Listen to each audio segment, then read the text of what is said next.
The following is a conversation with Darragh Leahy. Malone, Grant across the penalty area to Darragh Leahy! Would you believe it? At 25, Darragh started his progression to senior football with Coventry City before moving to Bohemians.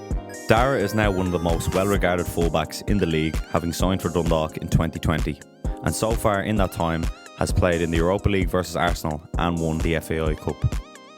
We hope you enjoy the podcast.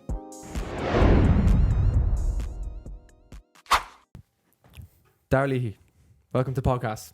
Thanks for having me, lads. How are you? Yeah, all good. Good. Enjoying some time off? Yeah, needed a break. Yeah. Took a few Long weeks season? off.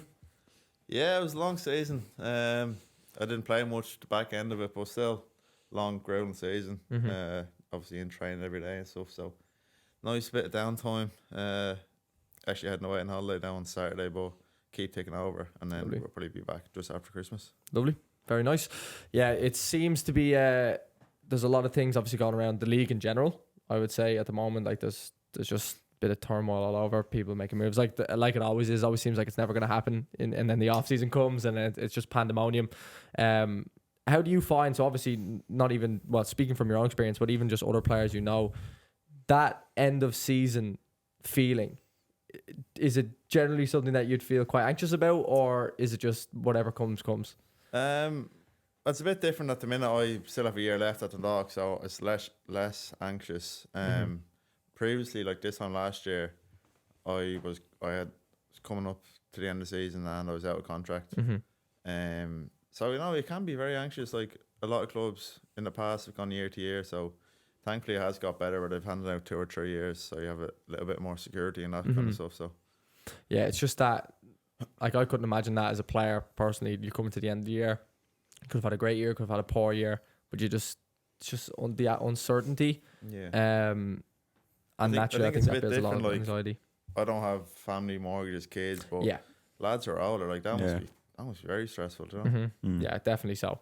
Definitely so. I think the people talk about the luxurious nature of pro football, and I think they either don't want to see it, or they just don't understand. Maybe they can't comprehend that it's 90%, if even more, of professional football is contract to contract, very difficult careers and short-lived careers. Because again, I think people do forget that as well, that if you're lucky, you play to over 30, and then your footballing career, which some people don't have an educational background and whatnot, that's fine.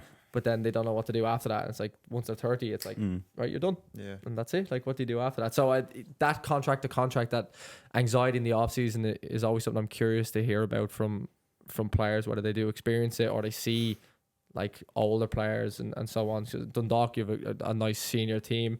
There's a lot of older players who've been around, and it's fantastic. That's exactly what you want experience wise. But I'm sure they've experienced all these things before. Do you sense it in the changing room come towards the end of the season? Well, it's kind of a mix, because obviously there's some people that will be there the next year, and some people are unsure. Some people haven't been playing and they don't know if they're going to get a contract and stuff. So I don't know, like there's people in different boats, so it's, you can't really sense it. Like I don't know. Yeah, people are different. Like It was interesting in the summer off season with the lads in the UK. I found some players' mentality so interesting. Some players are like that, are real busy and proactive, and they're like, oh, agent, whatever's on to this. And then some players are like, just see what happens. I'm like, what? I know. We see what happens. I couldn't be like that. Jeez. Yeah, it's just crazy how it's like personalities, isn't it? Everyone can be so different. I just that mentality. I'm just like, how can you get up and just have that mentality of like, whatever happens kind of. I think in the summer, all the people that we spoke to who were like that were all attacking players. Yeah. Yeah. We were saying it before the podcast, yourself, obviously Pat's behind the camera, we have fullbacks to beat the band and centre halves that we work with, because I think just proactively they just do more work and they're a little bit more probably like honest and resilient. Like it's just the way they are. But attacking players like that, they're just like whatever, just laid back. Yeah, whatever happens, like they just kind of back themselves. Yeah. Which is, I don't know, I could never, but it's interesting. Question on them kind of players, because you've obviously shared a dressing room with a variety of different personalities, type of players. Them kind of attacking players who have that kind of more laid back attitude. Do you see them dealing with criticism from fans in a different way that you might see, I don't know, another player. I think if I was a professional player, I think I'd actually really struggle with that. I'd be kind of getting in my own head a little bit about criticism. Do you see that like some attacking players are quite laid back and they're just like, I'm just going to go out next week and do it anyway? Yeah, but I've seen it in defensive players as well. Like everyone, like some people take criticism positively, some people take it negatively. So just depends on your personality, I suppose. Like, yeah, I think it does. It varies from player to player. But let's bring it back a little bit more to yourself. So obviously, I know you're from Swords. Is it? I think I was talking to Shani about this. Is it right in your estate? There's like 3 top footballers. So it'd be yourself, Shani, and then Jess. Yeah, Jess Gagan's all in the same area. Team data, yeah. It's mad, isn't it? Like that. Fullback lane, unreal. just in a little row. All fullbacks. What's the story? What's going on in Swords? I know, yeah. Swords produce a lot of good players, actually. Matt Don't they? Doherty's from down the road as well from school. It's mad, isn't it? Fullbacks out there. Yeah, we used to have some games out on the green. Yeah, I'd say so. Yeah. Did what was your childhood like? I presume you grew up in Swords, did you? Yeah, lived there all my life. Yeah. No, it was probably like most kids. Like probably don't really see it too often now. Kids out on the green playing, but me and my brother used to be out on the green day and night. I used to be jumping goal. I used to love going to goal, jumping around, getting filthy. But no, yeah, just out on the green, football day and night. And he was 3 years older than me, so my dad used to manage his team. I used to just go down and train with them. A few years older, I think that probably benefited me, to be honest. Looking back now, I'd train with his team, and then I'd go and train my team once or twice a week as well. So they started off in Swords Celtic, then played there up till about under 8s, under 9s, and then I went to Malahide. A couple of years in Malahide, and then I was in Kevin's. Nice. What was the major jump between Malahide to Kevin's? I went was it just after the Kennedy Cup or just I can't remember. It's just at the time like probably more professional, like more like better coaches, let's be honest, at Kevin's there was at the time, and they were bringing through a lot more players, and pathway over to England seemed to be better at Kevin's.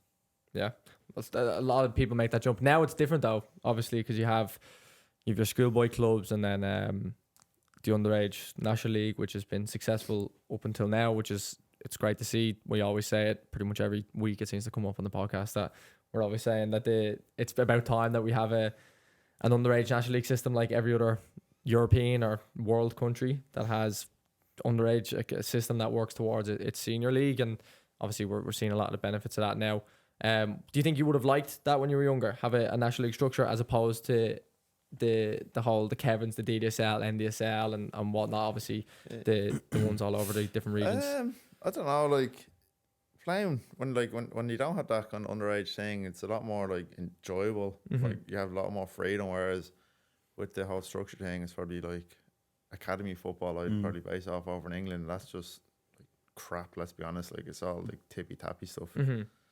Whereas when there's not that structure there, like you're literally just playing with your mates, enjoying it, and then when you get a bit older, obviously it comes in. You have to look at it that way. But no, I was like, I wouldn't have any regrets saying, "Oh, I wish it was a structure back then." Like I really enjoyed the DSL kind of thing. Yeah, it's a different feeling, isn't it? What would have been when you went to Kevin's? What age group was that? Kind of you said after Kennedy Cup, so 13s, 14s, roughly. Yeah, about 14, so yeah. I'd say 15. What maybe. would a training week look like at that age group in Kevin's when you were there? Like So how many nights training? emerging talent, you know that? Okay, thing? yeah, So yeah. that was on every Monday night in the AOL. So that was Monday, Tuesday with Kevin's, Thursday with Kevin's, and then a game on a Sunday. Okay, so you were as well. yeah, it's very similar to Very much like- what players will do now in the National League. Where they do their 3 nights. Obviously, some clubs might do 4 and some only might do 2, but like that just Actually, kind of mad 3 looking nights. back now. Like you play a game on a Sunday and then you go train full on the next night with emerging talent. Like There never was, be able to do it now. No what's the word? loading. No loading, yeah. Loading didn't exist back then. And then you go run amok on the green and all. There was no No such GPS thing. or any of that. Yeah, no GPS, yeah. That's the thing. Now I'm all for tech. I think it's very important, but the Yeah, loading get the stuff, stat sport some plug in of it- while you some can. of it, but listen, get the plug in. Get the But plug in. the loading sometimes freaks me out. Players use it as a cop out, I think, quite frequently. Especially for doing more. like there's some senior players we know, and obviously their work commitments and whatnot. There's a lot going on in other people's lives, but they just can't do anything outside of team sessions. It could be like 2 sessions a week, like an hour. It's like, oh, I can't look at me loud. Like, what are you talking about? I can't stand that. Just I don't know why I'm throwing that out there, but yeah, I just can't stand it. Like say, like even I've seen it in the past. You want to stay out for an extra 10-15 minutes, do a bit of cross and finishing, like looking at the iPad. Now your allowance too high. Like it's only a bit of shooting. Do you know what I mean? Yeah. Do you find that frustrating? Obviously, the tech is fantastic to have, but if you want to go and do a little bit more, and you think you can, obviously you know yourself better than any other technology. I think you can listen to your body, like, you know, if your body's gonna know more than an iPad or a few stats. So I think it's just listen to your body. Yeah. So you. But like again, they are like. They are the experts. Yeah. They are the experts. They're there for a reason. Degree. They are there for a reason. You do have to listen to them. Yeah, of course. Well, I think that's just the love for football, isn't it? You just want to stay out and improve little bits. I respect that. So yeah, do you think, so you obviously went, for anyone who doesn't know, you went, was it directly from Kevin's to Coventry? Yeah. Yeah. At what age did you sign? I was 17, I think. 16, 17, maybe 16. Nice. 17, can't remember. And then how did that come about? So you know those mid-term kind of things we went over with Kevin's just to play a few games. We played against Coventry, and they obviously just liked me, so I stayed on for an extra week. We only went for 2 or 3 days, and then the Kevins flew back, and I stayed for an extra week, trained, and then they offered me that quick, like 2-year scholar. Yeah, wow. That was in about October though. They offered me a 2-year scholar, and then they're just trying to sort stuff out. So I didn't actually move over till to January. Okay. So I was still playing with Kevin's for a couple of months, and then moved over 2015, 2015, I think, January 2015. I was in 5th year, so I done my junior cert, done half of 5th year, and then I went over. Nice. When you played that game, you must have been outrageous. Did you think like, crazy. It was outrageous in this game, or was it just another game? That's mad. Yeah, did you feel like, I'm after playing fantastic today? Not even, no. I don't know if they were desperate for a left back or something. That's mad. I don't think it was like an unbelievable game, but no, yeah. So that's how it started anyway. That's the thing, isn't it? Like you could just be in the right place at the right time. It could be like that. They're looking for a fullback, and that goes for any trial or any just general games. You have a coach walking by and go, desperate need for a fullback, and they go and they see a couple of touches and go, right, fancy that, and that's it. You just kind of get your chance. It's mad how that comes about. How was your overall experience in the UK, in the academy structure? It's okay. I went over in January, and then to be fair, I was back nearly every month because we were with the under-17s for Ireland. We actually qualified. Oh yeah. So nearly every month we had the qualifiers, the elites and stuff. But I went over, like, it was obviously hard to settle in because I was halfway through the season over there and stuff. But once I got through that half season and came back, then as the 2nd-year scholar, I hit the grand run, done really well. We went on a run, the FAU Cup, played Arsenal and that. And then at the end of my scholar, I got offered a 2-year pro. Then, like, I was gone away in pre-season tour, like, with the first team, training with them and stuff, which that was good, but like I was never really going to play, to be honest with you. I went out on loan twice to Nuneaton just to get a bit of experience. Like, and I think they were the league under the National League North, like a bit of men's football. I actually really enjoyed it. My first loan was a month loan, and then they extended it for another month. So I was there for 2 months in total, and I played, like, and really enjoyed it. Then the second time, the year later, then I went on loan again. It was just completely different management. Like the same, the second time was a bit mad, to be honest with you. New manager, like some foreign lad, didn't even know I was coming through the door. It was basically the chairman kind of thing who signed me because he was seeing me there previously. Yeah, that was just nightmare. It's a 28-day loan kind of thing. That's a mad concept. Oh, you walked in, the manager's like, "Who are you?" Literally, I'm your left foot. Literally, I was That's like, crazy. "Oh my god!" But at the time, so say 2 days before that, actually, Keith Long kind of got in contact with me. I had 6 months left in my contract. This is about November, December time, and my contract is up the following June. And he was like, "Oh yeah, bring you home, blah blah blah." And I was kind of thinking of it, and then I was like, "I'd rather stay over here because me other loan at Nuneaton was actually quite good. So I went back to Nuneaton, and then the first day I walked in, I came home straight away, rang me dad, I was like, I need to come home. Like, this is just carnage compared to last time. So I had to. What were the main differences? Like, what are they like? Just the home. The like, sessions. The sessions. Like, I wasn't playing. Didn't play at all. Like, he just didn't know. Didn't realize I was coming. Like, signing for them. It's the maddest thing ever. Like, See, I would imagine if what age are you at the time? Like 17. And what league were Coventry in, roughly? Probably League One. I think League One they were, probably at the time. Yeah. Two. So like, in my mind, if you're sending a player down on a loan to them, he has to play. Like, surely that's the exactly. the talk is, we're Yeah. Coventry, we're giving you this left full. He's gone for a month, has to play 4 games. Exactly.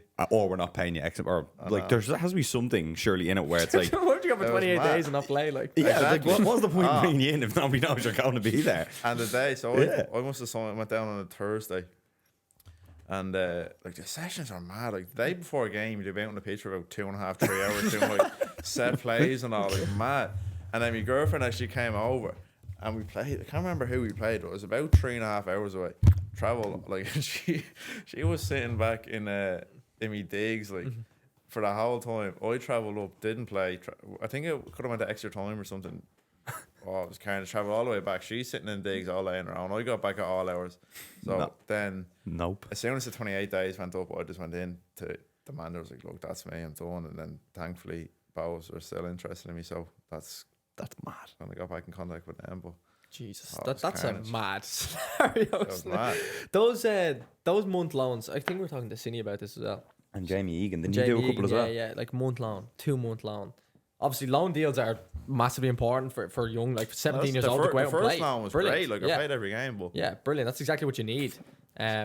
Especially if you're in that kind of fringe where you're popping everyone in the under 18s, not going to be any use for you, or 21s. 21s, yeah. And then you're not going to break into the first team, but you need to go get first team minutes. Like, it's very beneficial. But those short-term loans must be so difficult to get it's settled. like an It was emergency weird. kind Yeah. of situation where they're trying to exactly get a what it striker was. to get goals, or like, Yeah, right, like, I all get- our centre halves are injured or whatever. But if you're going to go as a And the government That's a doesn't know young you're going to be club. there.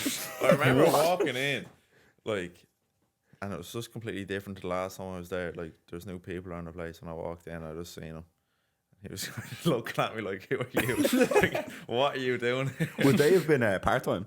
I'd imagine. Would they have Oh no, they're full time. Full Like, they're time, training yeah. in the mornings and that. Yeah, been? Yeah. That's mad. Mazda. mad self. Because that would have been your last kind of 6 months in Coventry, you were saying. Yeah, so that was in Yeah. November, and then so I had That 6 May months kind of left. would have been.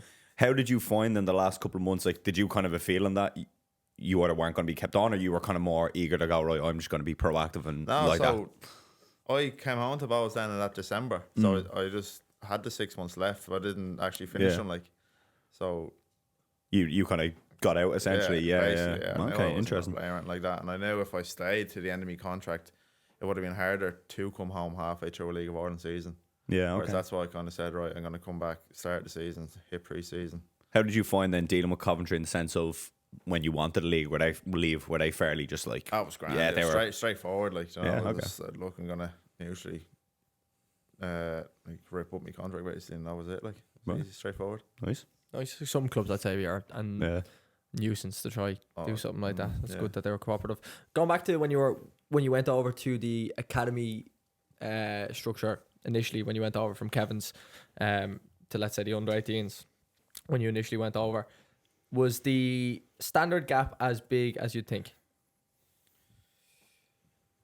Yeah, like it was, because like they're training every day, like, and stuff like that, physically and all that side of the game was like our Kevin's team were quality. Like, only the year before, all the boys like Dano and Robbie, nearly half the team went away. Couple of us then stayed on.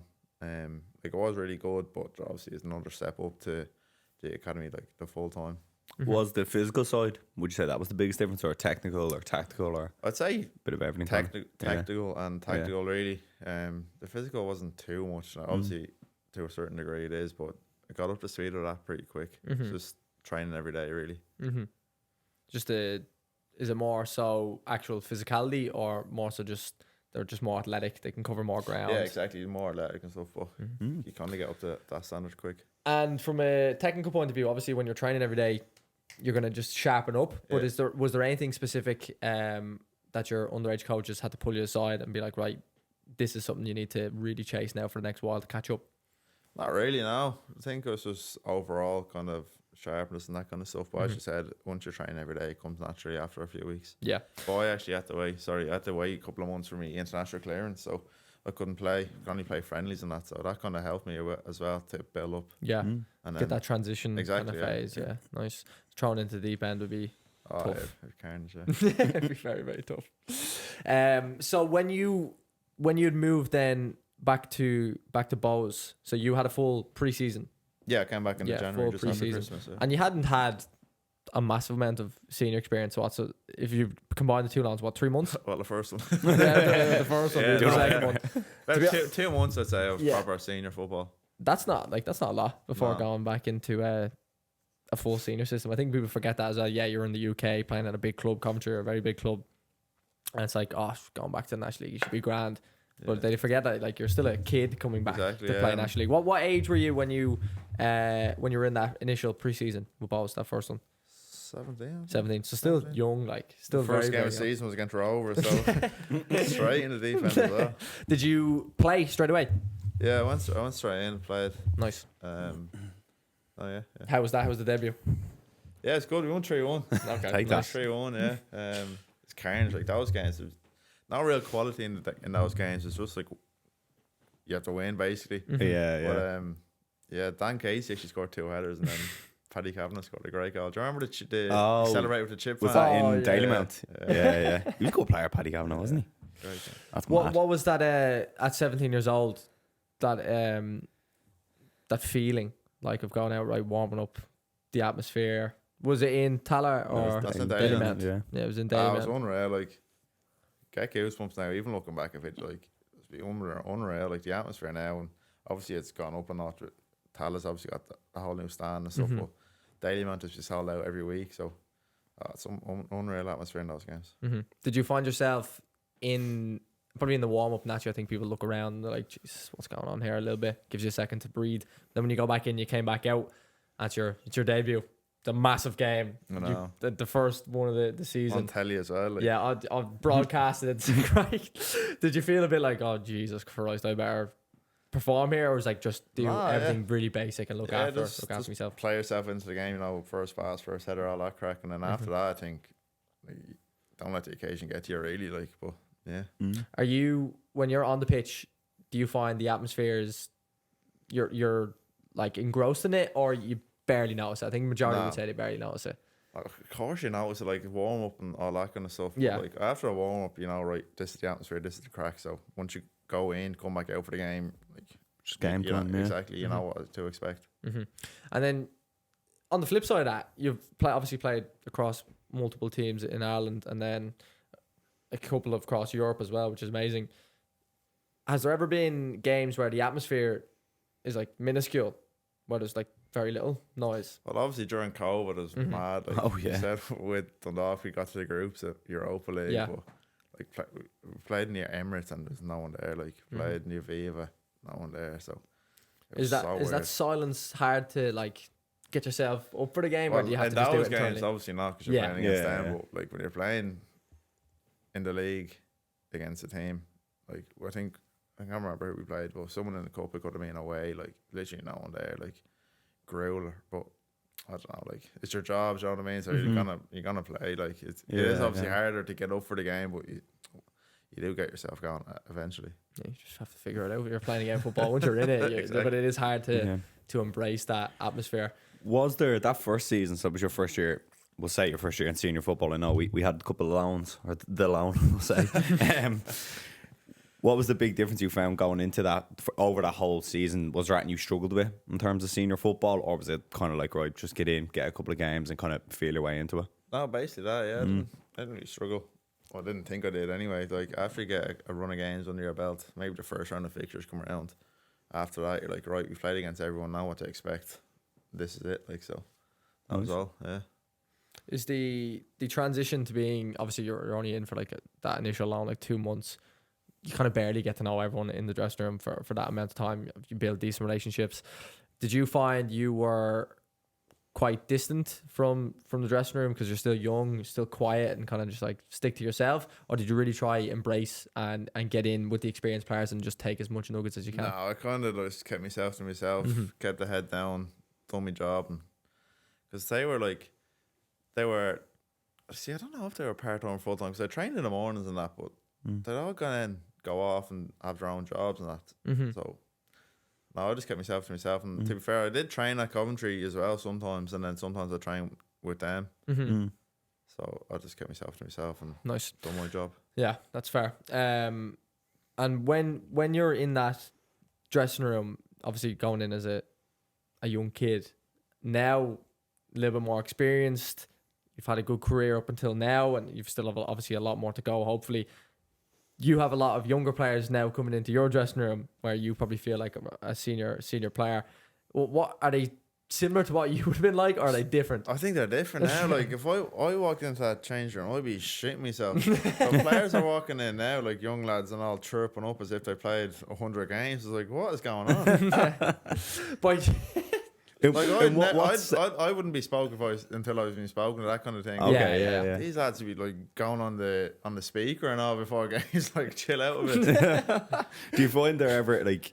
But it is great to see as well, obviously. Yeah. I was chatting to someone involved in the first team. They said that this is a player, and they were saying that when a young lad comes in, it's kind of like barking around the session. They're kind of like, hold on, you. Like it's nearly like it's a negative, but like it's funny as a coach, you're kind of like you'd nearly like that about a player because it shows a bit of character. Have you do you find that they're actually getting on to people in the session, like that kind of stuff, or is it more the dressing room kind of? Wouldn't really be getting on to players, but it's more so like when I come in, they're just so chirpy and confident. Whereas when I was doing that, I'd shit myself. I wouldn't say that. Like.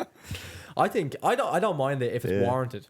Is what I would say. Because some players do carry themselves like that, and they're just nowhere near. That would do my head in now. It is good to see that they're coming in and they're confident, and then like if they can back it up, that's great. Like, okay, if it would fast track you, wouldn't it? If you're like that at that age, noticeable because you're 17, 18, 19, and you're carrying yourself like a senior player. Do you find that players come to you, any of the young lads, kind of for advice because of the stage you're at in your career, or do you find you just naturally give people advice because you're kind of now like an experienced player, so to speak?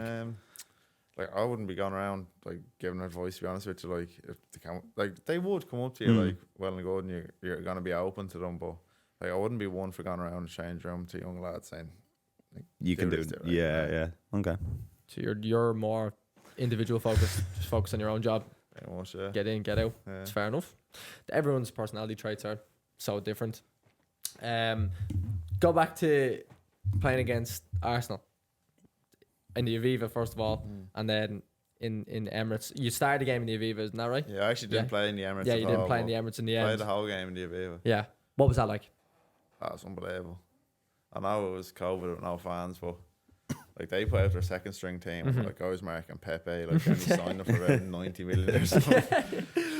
I think Nketiah played back then. Like, it was something, and then he scored a cracker that game. Just it was unreal. miles ahead. Yeah, like to be fair, it was only 4-2, I think it was, and they went 2-0 up or 1-0, and we were back to 1-0. Then I think it was 2-1 at half time. But that was something else. Like Cedric, the right back, was playing, and he was just kept bombing on. Like him and Pepe was all over the place. Yeah. Pepe was always left footed, isn't he? Yeah. So he kept coming inside, I'd say. It's actually funny on the over there in the Emirates. He's like, right, he's left footed, shot him onto his right, and then after half time onto his right with the top bins. We're like, what's one to do? Was there anything like obviously they're obviously going to be top class. Like everyone sees that. You watch them for 2 seconds, like right, these are quality. But is there anything like that you wouldn't notice on telly that when you're playing against them in person, either like communication, even just body language, how to communicate with each other? Probably just like the tempo and the speed, like how quick they actually do it when you're up against them, and like you have to be so like you can't switch off for a second, like. Like in the League of Ireland, maybe you can have a couple of seconds, couple of minutes where like you're not in the game, like, but they're like full focus for full 90 minutes, like. But it's just so quick, like how they do everything.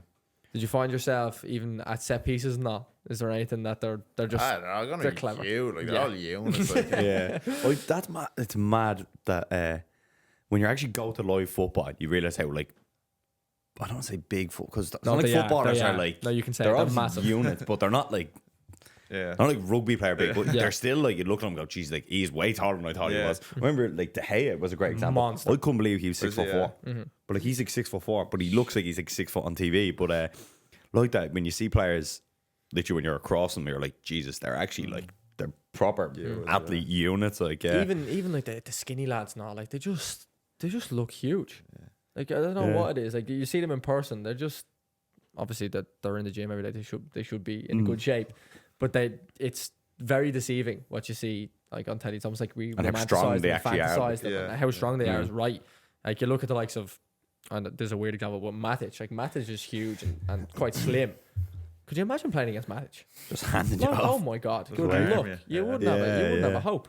I was going to say as well because I was talking about if you switch off, I'd say they're great at like disguising their own like disinterest. And then I always think of Hazard like this, where he's just kind of walking around, the ball gets zipped into him, and he just bang, just comes alive. Especially like obviously you play against Pepe as a wide player.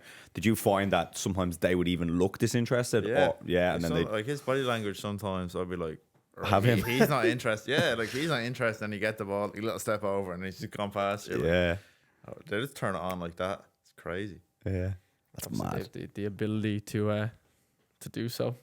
Do some people go have that body language, don't have anything about them. But you compare that to like obviously he didn't do well over the course, some would say there, and then Where you even imagine is what he playing. He's gone to. Is he gone back to Lille, France? is it? I think that's where he came from. I think he's gone back to there. I've no idea. Yeah, I've no idea. I actually think he could have taken another jump. But anyway. But imagine what like Saka is like to play against, because like he's obviously like their starting winger, and he's that kind of similar build where he's a lefty. But Scary. the standards are crazy. See the best player you ever played against? Pepe. 1v1. I actually played against Anthony. Yeah. Oh, For Brazil. Played them in a Toulon tournament. Wow. oh wow, right. Yeah, played against him, and the right back was Emerson Royale as well. Good luck. I think he just signed for Barca or Real Betis at the time. Yeah. The centre mid is actually a man off Villa. Douglas Douglas Costa. Louise, is it? Oh, Douglas Yeah, Luiz, yeah. sorry, yeah. Yeah. That's sometime. That's outrageous. Probably Anthony, and then we played that game for Bohs against Chelsea. Oh yeah. Marking Pedro. Mm. So he was he was What a class. player. He is He quality. was class, yeah. Different type of player, Pedro. You see some of the goals he scored both feet as well. Ridiculous. He's class. Well, what's that? There's a big quiz question with him. He's won like everything. Is he, yeah? He's won like the World Cup, Euros, Champions League, Europa League. Premier League, Spanish League, Europa League. Yeah. He's won a bit of everything. Yeah, Right. that's crazy. For the likes of Pedro, Pepe, Anthony, it's a good list of players, by the way. Do you find yourself gone, like watching them specifically? So, for example, Anthony and Pepe are both left-footed. Pedro's pretty much both-footed. Are you going into the game trying to anticipate, right, show them one way, or is it just Nah. do your very best against them? Yeah, That's 'cause, it. Like, I know he's left foot or whatever, but he can just as easy go down the line and whip it and with Yeah. right. So it's just do your best. Like, W- really. What's actually the analysis like as a team going into that? That's actually kind of what I'm curious. Is it just like, there's the lads? Yeah, like you can't hype them up too much. Yeah. Like, Yeah. Because then you'd be absolutely going against Yeah. them. Like, But again, is the like, are you watching Arsenal against just one of their Premier League games? Just going, Yeah, here's them, here's City popping it around them, just doing that if you could. Is that literally much. where the footage is just from like a Premier League game? not And pretty much. And then obviously that's mad. when you know you're playing or whatever, you go and look at the individual clips and stuff. But no, it is funny. Like you go from watching a team in League of Ireland to watching Arsenal. And like, It's mad to think though that you would imagine they do analysis on everyone. So they've actually done analysis on Dundalk. looking That at they Oriel actually had Park somebody saying, "What clipping is this?" Dundalk. Playing LOI TV. Right. The football, the Yeah. video. They had to be on the get at the left full. It'd be cool to like be like, oh, like they could have talked about you in the meeting. Like that's highly genuinely doubt could have been thing. He's the Get at the left threat. full. He's the threat. Oh, but they could be like, oh, get at him, like look at the opposite. That's what I mean. Like they could like. That is probably it's mad, isn't it? That they can do I've that. never only ever thought that they have to have done analysis. Surely, like they're No, not going to be that like unprofessional. But that idea of they would actually have to have got footage of Dundalk playing whoever Dundalk away in Finn Harps. So, like, you could, that's what I mean. It's mad. Like, yeah, that's You just said it's just you crazy. said you watch individual footage. Do you do that for every game? Yeah, pretty much it would. We'd have the video lad at Dundalk would like we go through during the week as a whole, as a team, like, and then closer to the Friday, once you know you're kind of playing, he'd send you on clips and stuff, and you just kind of watch them. I would anyway, yeah. Nice. I was going to ask, do you clip it yourself or do you? No, they'd have it done. But they can with send the whole game, say the previous week, and you can watch the whole game if you wanted. Or Nice. And so, would it be your direct opponent, so the winger? yeah, And but would it be obviously kind of like, they might have 2 or 3. Yeah, wingers, so you're kind of seeing a bit of whoever could start. Yeah, that's interesting. no, I always do it. Generally do it. Like, Yeah. Do you like knowing what you're getting into, or would you rather go, right, I don't really care who I'm playing against? No, you would know. Like, it does help if he tends to go down the line or tends to come inside or whatever. So, it definitely stands to you. And you just like, I'm curious by how people actually watch analysis, because some, I'd imagine, take notes. Some would just sit and watch it. Some would have it on. I can guarantee they haven't a clue what's going on. They're not watching the ticking thing. the box exercise. Yeah, and it's just like, it just looks like. Do you get tracked if you click it? Do you Or is it know? just Do they know if you're watching I don't it? know, actually. I don't know. Might be worth checking. Yeah, I'm just always curious about how people absorb the information. You know, I'd watch it. As I said, we'd watch it during the week, and then I'd watch it again closer to the game. And I'd probably watch it a couple of times, say on a Thursday night or Friday. Most of the individual or the team stuff? Individual closer to the game. Start of the week probably be more like as a team kind of thing. Team focus. Nice. Very, very nice. Analysis is It's huge, yeah. it's interesting. Like, it's really, really interesting. And the lack of access that a lot of League of Ireland clubs, I'd say, have to it as well is it's crazy. I think it has got better though. Over the Sure, last year. I would like to believe so. Now there is access to every game. obviously Scout helps a lot. helps, and Y Scout's deadly. but it's about like I suppose a lot of clubs and stuff. It's hard enough to get the players and even just the immediate staff on. Well, again, like, I've been in the league probably 5 or 6 years, so generally you come up against the same opponent. Obviously, we played each other 4 times, so that kind of helps as well. You're sick of them, man. Yeah, that is fair. That is fair. Have you felt there's been a big jump from when you started in the National League?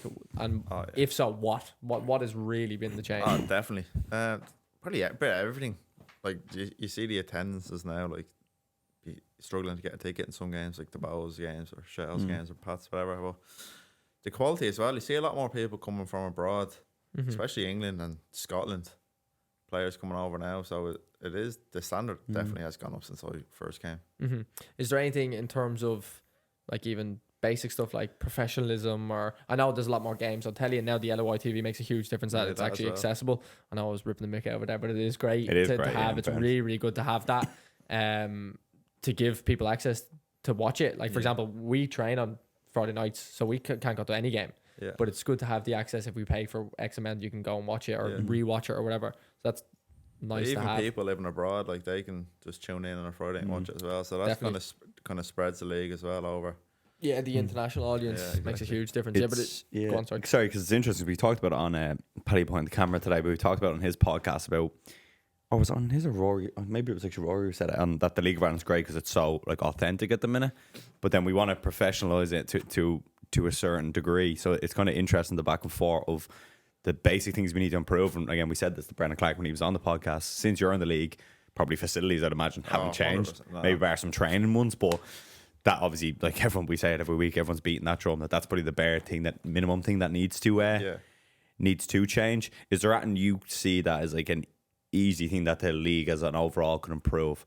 Like, so obviously facilities is a big money one. Is there anything you've noticed over the 5-6 years that you're think if every club implemented this, it would make it a little bit better, or maybe something else? I'd say facilities are a massive thing.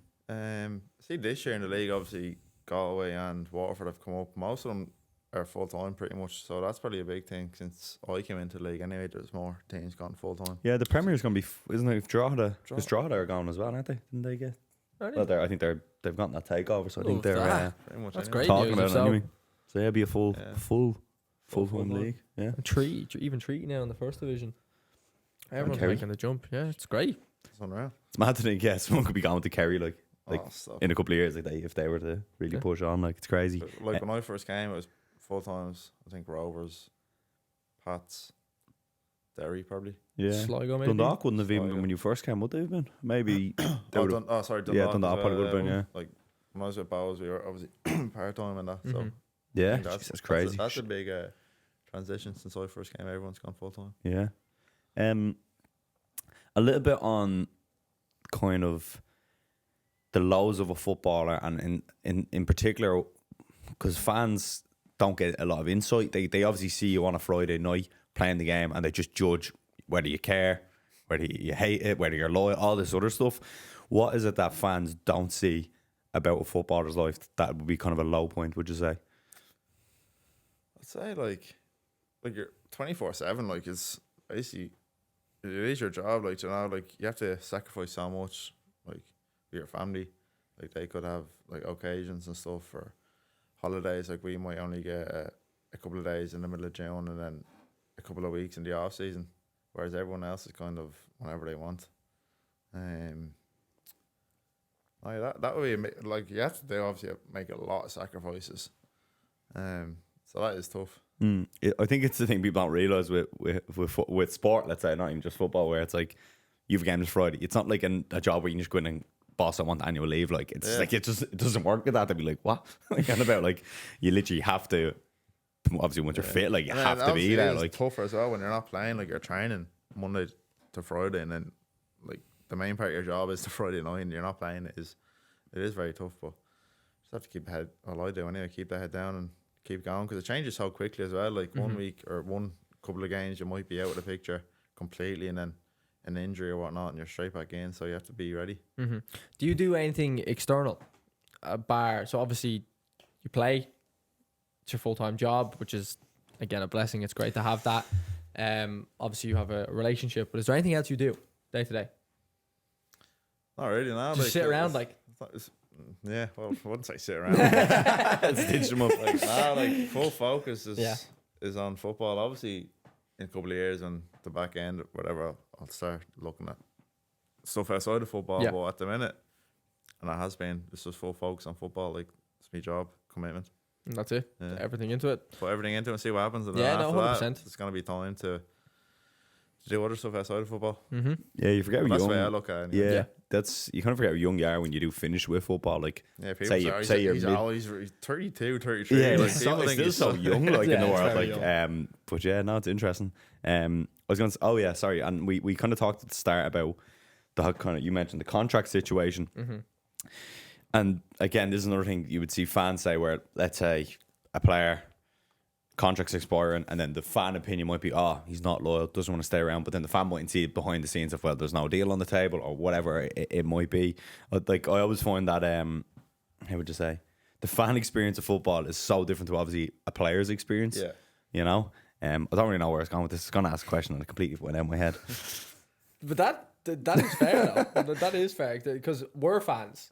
We're fans of United, unfortunately. But And like at that's the end from of the a day, you have distance. to look after yourself. Do you know what I mean? Like, Yeah, that's true. Yeah, like we see both sides. Obviously, we're in the trenches with pro footballers. We hear about all their contract issues, and I suppose we have a nice bridge gap. And again, we've nowhere near the same insight as you guys do, but we also are fans as well, and we know obviously the majority of people we know are football fans. So we're kind of in between the two, and it's at times I'm looking at players going, he's miles off and giving out, and then you forget that there could be something, a million and one things going on. Yeah. And again, I agree with what you're saying there.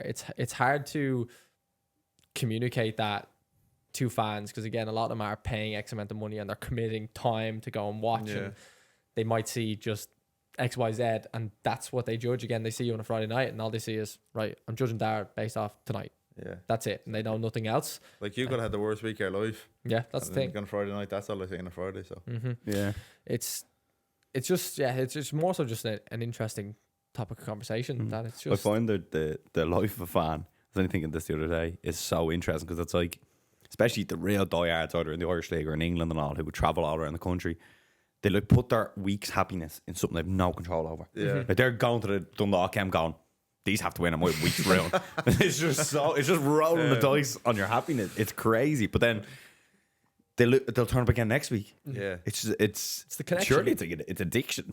Surely It's like connection. It's addiction, crazy. it's the community of it. Yeah. It is So class to see. Like they travel all over. It is brilliant. Because you've obviously you've played in a couple of derbies. So you obviously would have the Bohs ones. Then Dundalk and Drogheda is obviously quite a big derby now. Yeah. What's the atmosphere like in them?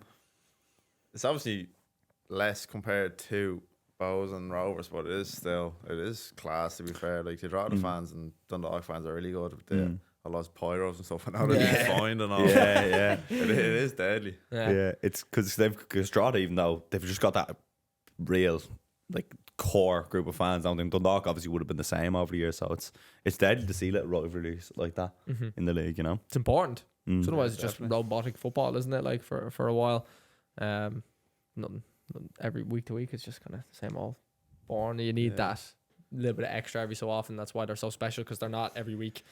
So yeah, fantastic. Do you have any more you want to go over? no, I can't believe I started a trail of thought and then just didn't remember the question. I came in with a question, talked, forgot the question. That was great. That happens a lot. Yeah. But when you're talking, you're like, well, I have to keep talking now to get my question back You're into in my there, mind. but you're just with a shovel. Yeah. You're just digging to the very bottom. Yeah, jeez. So you have a year now in Dundalk next season. Another year, yeah. Nice, But another year. who knows what's gonna happen? Like, it's all this talk, you see. Silly Yeah. season. Fair, I find out you find out more on early social media than you actually are told. Like, the players are only last to be told, which is a bit crazy. Yeah, Yeah, especially nowadays, it's crazy. Yeah, I think that happens at every level as well, which is, I think, wrong. To be quite honest, like if you're in, Oh, it is if you're in completely the wrong, like. internal company or community or club, And then you go You onto deserve Twitter and you everything see X's blah blah blah. Like, what the hell's going on? yeah. That's Oh. crazy. Actually, again, you forget that a lot of the initial touch points or information you'll get is not through the source. Oh no. Well, it all changes so quickly. Like, this time 2 years ago, was me and Boyd were the only two players signed at Dundalk, Oh well. and then like, just like that, then the new owners came in, and the gaffer obviously came in, and just changes so quickly. So Yeah, That's football. who knows what's gonna happen now? that's football. Are you looking forward to next year? Yeah, definitely. Enjoyed me little break, few weeks off. So I've started to get back into it now, this week, next week, and keep ticking over, and then hopefully hit the ground running in pre-season. Absolutely. You're in Friday with us, aren't you? Yeah, looking forward to that. Love that. Been a Trench while. work. Been a while. Couldn't come last year. Been a while is right. Been a while is right. So yeah, I'm looking forward to that as well. Good sesh. And then you go enjoy your time in Well, at Thailand. the Coventry. Yeah, looking forward to that. Thailand, you just hear this? Gone for Lovely holiday. Just 2 weeks. Lovely. yeah. Just 2 weeks. he I'd love to says. go to Asia. Never been over. Just to Thailand, see. yeah. Now, once you get over there, I think travelling probably be a bit long getting over there, but Yeah. over there should be alright. Have you been Yeah. that way before? No, never been. No, right, No, first time. never been. Nice. That I think that's actually a very good holiday destination for It's somewhere I've always wanted to go. somewhere like, so. different, Yeah. isn't it? You've embraced the culture. Yeah. Nice way to switch off. Right, that was great. Thank you very much Yeah. for your time. Thanks for having me, lads. Thanks, Yeah, Darragh. of course. Appreciate it. always Pleasure. appreciate you coming out, and again, looking forward to Friday. Yeah, Get can't to wait. work. Blow out the cobwebs. Let's get it.